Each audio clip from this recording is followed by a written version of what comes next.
Bienvenidos al Sur, Taller Literario. Mi nombre es Alejandro y hoy vamos a contestar algunos comentarios. Me dice Carlos Díaz: Alejandro, quería preguntarte sobre Ángel Fareta. El tipo me encanta y me abrió la cabeza, pero siento que su tesis está claramente influenciada por sus opiniones políticas, bastante obvias, y por sus gustos personales. Dijo que Drácula, ¿eh? Todos tenemos nuestros gustos, pero en la literatura hay cosas objetivas. Bueno, perdón que sin querer te corté el comentario. No era la idea, pero la base del comentario está. Sí, por supuesto, Fareta no esconde que él es católico, que él tiene, perdón, una manera de ver el mundo determinada, y desde ya que esa cosmovisión influye y mucho en lo que él piensa, como pasa con cualquier otro pensador. Es raro, es casi imposible que uno coincida en todo con alguien. Yo te diría que simplemente tomes lo que te interesa y lo que no, no. Yo también admiro muchas cosas de Fareta, lo sigo, pero no necesariamente me va a gustar todo lo que a él le guste, o voy a comprobar si algo le interesa a Fareta para ver si también me tiene que interesar a mí. Eso creo que sucede con cualquier persona a la que uno siga. No es necesario, hasta diría que no es deseable que nos guste todo lo que a alguien le gusta. Muchas veces pasa que al tener esa cosmovisión tan fuerte, un pensador parte de esa cosmovisión para determinar qué es bueno y qué es malo, no en el sentido moral, o también, pero digo en este caso en el sentido estético.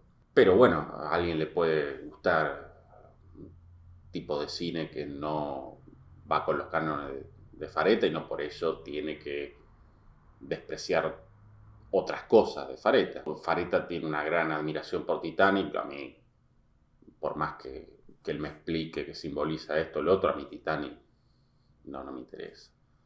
Y me interesan muchas otras cosas de James Cameron, pero Titanic no, la verdad. Y no pasa nada. Creo que a mí no me interesa y a Fareta menos, porque no me conoce ni siquiera, así que más allá que lo tengo en Facebook nomás y alguna cosa me le pone me gusta, algún comentario, pero eh, es porque es un tipo muy abierto también, no es que se pone en un pedestal. Pero eso, nunca vamos a coincidir 100% con nadie y mejor. Pero eso no implica que no nos pueda abrir la cabeza, como decís vos. Porque además lo que tiene Fareta que es, uno lo escucha y lo lee y es el espectáculo cada vez más infrecuente de un tipo que piensa. Pasa, por ejemplo, con canales de YouTube como el de Oscar de Filosofía de Película, que en varias cosas puedo no estar de acuerdo con Oscar, en otras sí, pero es un tipo que piensa. Vos estás viendo el video, estás viendo un tipo que piensa y que está diciendo lo que piensa, o énfasis en lo de pensar. Felipe Jiménez Aguilar: estimado Alejandro, me encantan estos videos, muchas gracias. Me gustaría saber si tienes alguno, cómo escribir un diálogo donde se interrumpen los protagonistas, algo que me está costando plasmar, te agradezco. Bueno, no, simplemente para que un personaje interrumpa a otro, podés, por ejemplo, escribir un diálogo del personaje A esté diciendo: ¿por qué no vamos a puntos suspensivos? Y el otro dice: espera, dijo fulano. Bueno, en ese caso se podría usar interrumpió fulano, fulano lo cortó en seco. Espera, antes hagamos tal cosa. No, es eso, no es demasiado. No creo yo que no nos esconde ningún secreto. Que hace que un personaje esté hablando y la frase la deja por la mitad y el otro se mete. Rodrigo Hernández: ¿sabías un video de género, movimiento de corrientes literarias, modernismo, gótico, realismo mágico? Hace tiempo que tengo ganas de hacer alguna cosa así, pero nunca encuentro el tiempo, tampoco sé si va a funcionar mucho. Hice algunas cosas cercanas, por ejemplo el podcast que hicimos hace poco con el Conde de Betancourt, que lo subí acá a YouTube, también está en Evox, sobre la Ghost Story, el cuento de fantasmas del siglo XIX, cuento de fantasmas británico. Va un poco de eso, y algún video más o menos así hay. Pero sí es cierto que me gustaría hacer algo un poquito más. Y también Rodrigo Hernández dice, ¿cuál es la diferencia entre hipálaje y epíteto? Siento que el segundo es una versión más específica del primero. No, El epíteto es básicamente un adjetivo calificativo. Hay un par de acepciones más, lo buscan en la RAE, pero básicamente son adjetivos calificativos. La hipálaje es un desplazamiento de la adjetivación. Es cuando yo digo lámparas cansadas, las lámparas cansadas, y los cansados son los estudiantes que están bajo esas lámparas, por ejemplo. O el cansado camino, no, hoy estoy con el cansancio, ¿se ve? Debe ser porque es de noche. El cansado camino, y el que se cansa es el caminante, no el camino. Sería un epíteto desplazado el hipálaje, esa es la diferencia. Felipe Jiménez Aguilar, bueno, me felicita por la biblioteca, muchas gracias. ¿Alguno de tus libros o autores favoritos poco conocidos que consideras infravalorados? Bueno, dice que se vende literatura en México de pobre calidad, cuesta...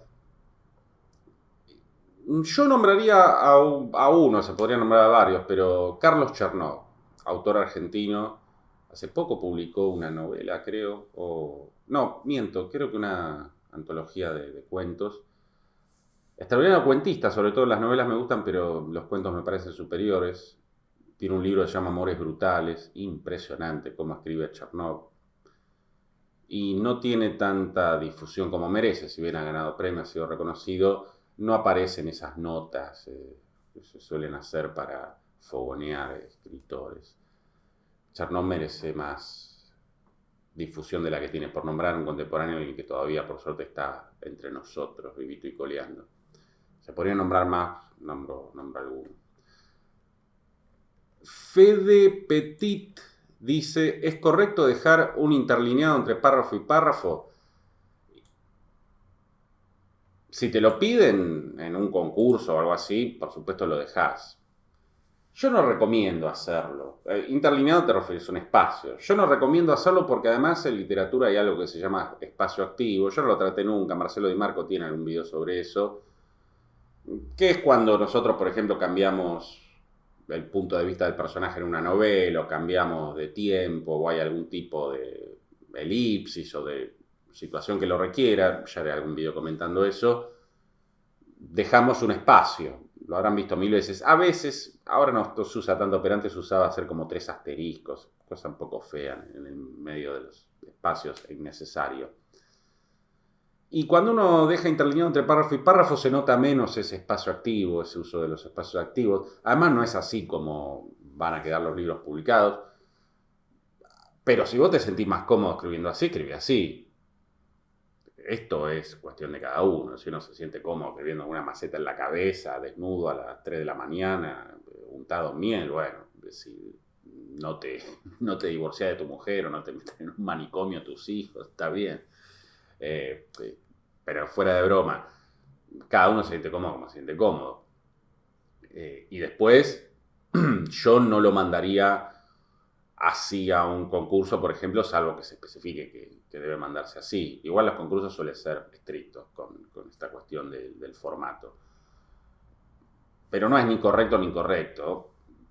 No lo recomiendo por este tema de los espacios activos. Pero si te sentís más cómodo escribiendo así, en todo caso, después a la hora de corregir o de hacerlo leer a alguien, le das un formato más normal, más de libro. Carlos Quintero dice, saludos, ¿alguna peli de terror infravalorada? También podría nombrar varias. Voy a nombrar una, El Exorcista 3. Es una buena película basada en la novela Legión de William Peter Blatty, que la tengo por ahí. Blatty es el autor de la primera novela del Exorcista, en la que se basó la película original. El problema del Exorcista 3 es básicamente que pertenece a la saga del Exorcista, y además El Exorcista 2 fue una cosa aberrante, una de las peores secuelas de la historia, lo cual ya es decir. Acá en El Exorcista 3 hay otro problema también, que es que el estudio metió la cola, porque la novela Legión de Blatty es lo que hoy llamaríamos un spin-off. Tiene los mismos personajes del Exorcista, pero no es propiamente una secuela, porque son los personajes metidos en una situación que, si bien está conectada con aquello que pasó en la novela original, no es tampoco...